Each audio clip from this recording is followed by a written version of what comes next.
안녕하세요. 테크 크리에이터 꾸란지 PD입니다. 우리나라의 스마트폰 보급률은 조사 기관에 따라서 조금씩 차이가 나긴 하지만 93%에서 95% 수준으로 세계 1위를 기록하고 있습니다. 그만큼 스마트폰은 우리 삶의 필수품이라고 할 수 있는데, 새로운 신제품이 나올 때 스마트폰을 바꾸는 분들이 가장 많지만 약정이 끝나는 시점이나 파손 등 여러 가지 이유로 스마트폰을 언제 어떻게 바꾸게 될지 몰라요. 그래서 2021년에 나온다고 알려진 프리미엄 스마트폰이 다 나온 시점에서 어떤 제품을 고르면 될지 고민을 했고, 그 내용을 우리 꿀청자들에게 알려드립니다. 이 영상에서는 2021년에 출시된 갤럭시 S21 울트라, 갤럭시 Z 플립 3, 갤럭시 Z 폴드 3, 아이폰 13 미니, 아이폰 13 프로에 2020년에 출시된 갤럭시 노트 20 울트라를 더해서 6종의 스마트폰을 비교할 거예요. 출시된 모든 프리미엄 스마트폰을 비교하는 것은 아니지만 시장에서 많이 판매되고 있는 모델들을 대상으로 알차게 준비했으니까 어떤 스마트폰을 살지 몰라서 고민하고 있는 분들에게 분명히 도움이 될 겁니다. 첫 번째 비교 포인트는 휴대성입니다. 스마트폰은 손 위에서 사용을 하니까 내 손 위에서 얼마나 편안하게 머무를 수 있는가는 굉장히 중요해요. 한 손에 잡기 버거운 크기나 손목에 무리가 가는 무게감은 당장은 정할 수 있을 것 같다는 생각이 들지만, 시간이 지나도 계속 불편하고 손가락 기형이나 손가락의 손목에 병을 주기도 합니다. 그래서 스마트폰의 크기와 무게를 들여다보면 아이폰 13 미니가 휴대성에서만큼은 적수가 없다고 해도 될 만큼 최고예요. 140g의 무게는 정말 가볍고 크기도 가로 64.2mm, 세로 131.5mm로 매우 아담합니다. 휴대성에서 아이폰 13 미니와 비교할 만한 모델은 갤럭시 Z 플립 3가 있는데, 무게는 183g으로 다소 차이가 있지만 폴더블 스마트폰이라는 특징이 있어서 접었을 때 가로 72.2mm, 세로 86.4mm로 아담해서 휴대성이 훌륭합니다. 그리고 무게도 펼쳤을 때 6.7인치라는 디스플레이 크기까지 함께 고려하면 가벼운 편인 거죠. 즉, 크기와 무게에 따른 휴대성을 가장 중요하게 생각한다면 아이폰 13 미니나 갤럭시 Z 플립 3가 가장 좋고, 갤럭시 Z 폴드 3는 생각조차 하지 말아야 합니다. 두 번째 포인트는 색상을 포함한 디자인입니다. 디자인은 개인 취향을 반영하는 요소라서 뭐가 더 좋다고 이야기하는 것은 의미가 없고, 6종의 스마트폰을 한 번에 보여드리고 있으니까 본인의 취향에 뭐가 더 가까운지 판단해 보세요.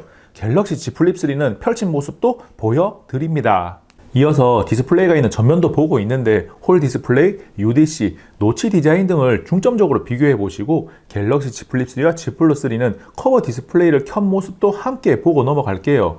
천천히 보고 싶다면 잠시 멈췄다가 다시 재생을 누르셔도 됩니다. 스마트폰을 고를 때 디자인만 보고 가장 예쁘다고 생각하는 제품을 고르는 것은 개인 가치관에 따른 것이니까 지극히 정상적인 선택 방법이에요. 성능이나 기능 등을 고려하지 않는다고 이상하게 바라보고 핀잔을 주거나 무시하는 말을 하는 사람이 주변에 있다면 생각에 대한 다양성을 인정하지 않는 이상한 사람이니까 손절하는 것을 권합니다. 세 번째 비교 포인트는 카메라입니다. 프리미엄 스마트폰은 상대적인 하위 모델도 기본 기능 갖추고 있어서 스냅 사진 정도로 촬영하는 것은 무리가 없어요. 6종의 스마트폰으로 촬영한 사진과 영상을 여러분들이 보고 있는 화면으로 동시에 보면 사실상 구분을 할 수가 없기 때문에 카메라 성능에 대한 비교는 별점표를 바로 보겠습니다. 스마트폰 카메라로 사진뿐만 아니라 영상도 촬영하고 다양한 모습을 담고 싶은 분들이라면 갤럭시 S21 울트라나 아이폰 13 프로가 좋아요.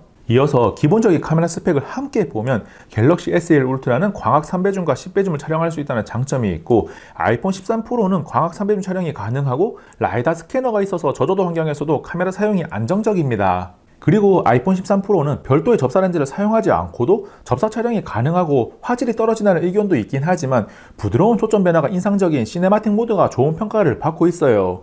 카메라에 대해서 조금 더 깊숙이 알고 싶은 분들은 제가 예전에 올려둔 리뷰 영상들을 참고하면 되는데, 참고할 만한 리뷰 영상 링크를 영상 더보기란에 남겨두겠습니다. 네 번째 비교 포인트는 디스플레이입니다. 디스플레이는 스마트폰을 사용하면서 계속 마주하고 있으니까 게임을 많이 하든 영상을 많이 보든 모든 사용자에게 중요한 스펙이에요. 6종의 스마트폰은 모두 OLED를 사용하고 있어서 화질은 다 좋아요. 영상을 보거나 게임을 하거나 일반적인 사용간에 디스플레이 성능이 낮아서 불편함을 주는 모델은 없습니다. 그리고 갤럭시 Z 폴드 3가 펼쳤을 때 7.6인치 대화면을 사용할 수 있다는 상대적인 장점을 가지는데, 필요할 때 펼쳐서 큰 화면을 사용하고 싶은 분들이라면 갤럭시 Z 폴드 3가 무척이나 매력적으로 다가올 거예요. 혼자 있을 때는 화면이 얼마나 크지? 하는 의문이 있을 텐데, 다른 스마트폰들과 함께 놓고 보니까 확실히 큽니다. 다음 주사율은 120Hz를 이미 경험해 봤다면 60Hz 내려가면 역체감이 확실하게 되기 때문에 120Hz가 주는 부드러움을 중요시한다면 아이폰 13 미니는 구매 후보에서 빼야겠죠. 더해서 아이폰 13 미니는 5.4인치라서 화면 크기가 상대적으로 작아서 6인치 이상 스마트폰을 써온 분들은 불편하다고 느낄 수 있고, 갤럭시 Z 플립 3는 화면 비율이 가로가 짧은 22대 9라서 적응이 쉽게 안 될 수 있어요. 결론적으로 별점을 매겨보면 화면 크기와 화면 비율은 개인 취향이니까 고려하지 않았고, 해상도와 주사율만 고려했습니다. 120Hz와 QHD 플러스 해상도를 지원하는 갤럭시 노트 20 울트라와 S1 울트라가 별 5개, 120Hz를 지원하지만 FHD 플러스급 해상도인 갤럭시 Z 플립 3와 Z 폴드 3, 아이폰 13 프로는 별 4개, 60Hz의 FHD 플러스급 해상도인 아이폰 13 미니는 별 3개입니다. 다섯 번째 포인트는 스마트폰의 기본 성능을 결정짓는 퍼포먼스와 발열입니다. 퍼포먼스는 APRM 저장 공간에 규격된 영향을 주는데, 비교하고 있는 6종의 스마트폰은 모두 일반적으로 사용하기에 부족함 없는 퍼포먼스를 보여줘요. 긱벤치5와 3D마크 와일드라이프 벤치마크 점수를 보면 A15 바이오닉 AP를 탑재한 아이폰 13 미니와 아이폰 13 프로가 압도적으로 높은 점수를 기록하고 있고, 상대적으로 갤럭시 스마트폰 4종은 점수가 낮아 보이지만 절대적으로는 사용하기에 충분한 수준입니다. 이어서 최고 퍼포먼스가 잘 유지되는지 확인하기 위해 3D마크 와일드라이프 스트레스 테스트를 해보면 갤럭시 노트 20 울트라가 안정성이 가장 높고 아이폰 13 미니와 13 프로가 안정성이 가장 낮아요. 그런데 핵심은 아이폰 13 미니와 아이폰 13 프로가 스로틀링이 심하게 걸렸을 때 최저 점수가 다른 갤럭시 스마트폰 4종의 최고 점수보다 높다는 것입니다. 그리고 스트레스 테스트 중에 외부 발열을 체크해보면 부하가 많이 걸린 상태에서 6종의 스마트폰 모두 40도 내외로 발열을 걱정할 만한 제품은 없어요. 제품별 온도 차이를 보면 갤럭시 S1 울트라와 갤럭시 Z 플립 3가 상대적으로 다른 4종보다 1, 2도 정도 더 높습니다. 종합적으로 별점을 매겨보면 스로틀링이 가장 심하게 걸리더라도 발열까지 고려해서 아이폰 13 프로는 퍼포먼스에 가장 높은 별 5개를 줄 수가 있고, 비슷한 수준의 퍼포먼스를 가지고 있지만 램이 상대적으로 부족한 아이폰 13 미니는 별 4개를 부여했어요. 그리고 아이폰 다음으로 높은 퍼포먼스를 보여준 갤럭시 S21 울트라는 램이 12기가라는 점을 고려해서 별 4개를 줬고, 갤럭시 노트 20 울트라는 퍼포먼스가 다른 갤럭시 스마트폰들에 비해 조금 떨어지지만 램이 12기가라는 점과 스로틀링 안정성, 발열까지 고려해서 갤럭시 Z 플립 3, Z 폴드 3와 함께 별 3개를 줬습니다. 여섯 번째 비교 포인트는 배터리입니다. 스마트폰을 사용하면서 충전에 대해서 계속 생각해야 한다면 귀찮기 때문에 배터리 사용 시간도 충전 시간도 매우 중요해요. 충전 속도는 갤럭시 노트 20 울트라, S1 울트라, Z 폴드 3가 25W로 가장 높고, 아이폰 13 미니와 아이폰 13 프로가 20W로 조금 차이가 나긴 하지만 배터리 용량이 워낙 작은 편이라서 충전 시간 자체는 비슷해요. 그리고 갤럭시 Z 플립 3는 최대 충전 속도가 15W로 배터리 용량이 조금 작긴 하지만 속도도 느린 편이라서 조금 아쉽긴 합니다. 배터리 사용 시간은 지난 10월 12일에 비교 대상 스마트폰 6종을 모두 포함한 테스트 결과를 업로드 했었는데, 그 당시 결과를 토대로 별점을 매겨 보겠습니다. 별점은 절대적인 사용 시간을 기준으로 갤럭시 노트 20 울트라가 별 5개, 갤럭시 S1 울트라와 아이폰 13 프로가 별 4개, 아이폰 13 미니가 별 3개, 갤럭시 Z 플립 3와 Z 폴드 3가 별 2개예요. 혹시나 자세한 배터리 테스트 결과가 알고 싶다면 영상 더보기란에 남겨놓은 링크를 참고하시기 바랍니다.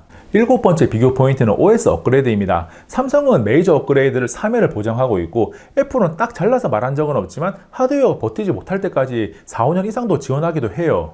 그래서 OS 업그레이드는 2021년 10월 기준으로 별점이 아이폰 13 미니와 아이폰 13 프로는 별 5개고, 갤럭시 S1 울트라, Z 플립 3, Z 폴드 3는 동일하게 3번 업그레이드가 남았으니까 별 4개, 출시 이후 이미 업그레이드가 한 번 진행되어서 2번 남은 갤럭시 노트 20 울트라는 별 3개입니다. 마지막 여덟 번째 비교 포인트는 삼성페이와 S펜입니다. 애플은 아이폰이 애플페이를 국내에서 사용할 수 없으니까 삼성페이를 사용할 수 있는 갤럭시폰 4종이 아이폰 2종보다 상대적인 장점을 가지는 거죠. 그리고 S펜을 사용할 수 있는 스마트폰이 3종이 있는데, 갤럭시 S1 울트라와 Z 폴드 3는 외장형이라서 확실한 장점이라고 말하기는 어렵고 옵션으로 생각해도 구매에 영향을 미치는 요소는 아닙니다. 그런데 갤럭시 노트 20 울트라는 S펜을 내장형으로 사용하기에 다른 5종의 스마트폰들과 비교 시에 확실한 장점 하나를 가지고 있는 거예요. 그래서 별점을 보면 삼성페이와 S펜에서 모두 강점을 가지고 있는 갤럭시 노트 20 울트라가 별 5개, 삼성페이가 되는 갤럭시 스마트폰에 별 4개, 아이폰에 별 3개를 부여했습니다.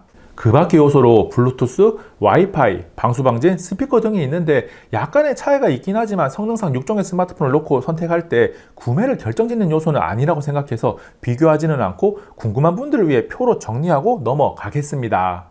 2021년에 출시된 갤럭시 S1 울트라, 갤럭시 Z 플립 3, 갤럭시 Z 폴드 3, 아이폰 13 미니, 아이폰 13 프로, 2020년에 출시된 갤럭시 노트 20 울트라까지 비교를 해서 어떤 스마트폰이 각 요소별로 더 좋은지를 정리를 했습니다. 비교 대상이 많고 비교는 내용이 많다 보니까 하나하나 볼 때는 충분히 이해를 했는데 지금 와서 보니까 머릿속에 정리가 안 될 수 있어요. 그래서 종합 정리된 표를 보면서 압축된 내용을 한 번에 보겠습니다. 먼저 비교 포인트의 주요 특징을 정리한 표를 잠깐 보고 별점 종합표로 넘어갈게요. 궁금한 분들은 잠시 멈춰서 꼼꼼하게 보고 다시 재생을 누르시면 됩니다. 이어서 별점 비교표를 볼게요. 꿀단지 PD의 판단에 따라서 부여된 별점이기 때문에 본인 생각과 다른 부분이 있을지는 모르겠지만 꼼꼼하게 보면 더 중요시하게 여기는 가치관에 따라서 스마트폰을 선택할 수 있을 겁니다. 종합표에는 앞에서 언급하지 않았던 가격 요소도 가장 아래에 내용을 추가해 뒀습니다. 실제를 가정해서 세 가지 상황을 예로 들어보면 이런 거죠. 다른 건 다 필요 없고 무조건 들고 다니기 편하고 예쁜 스마트폰을 찾으면서 아이폰은 사용해 본 적이 없어서 꺼려진다면 갤럭시 Z 플립 3를 선택하면 되는 거고, 퍼포먼스와 카메라를 가장 중요하게 생각하면서 OS는 상관이 없다면 아이폰 13 프로를 선택하면 됩니다. 그리고 휴대성과 비용을 생각하지 않고 가능한 무조건 대화면을 선택하고 싶다면 갤럭시 Z 플립 3를 사면 되는 거예요.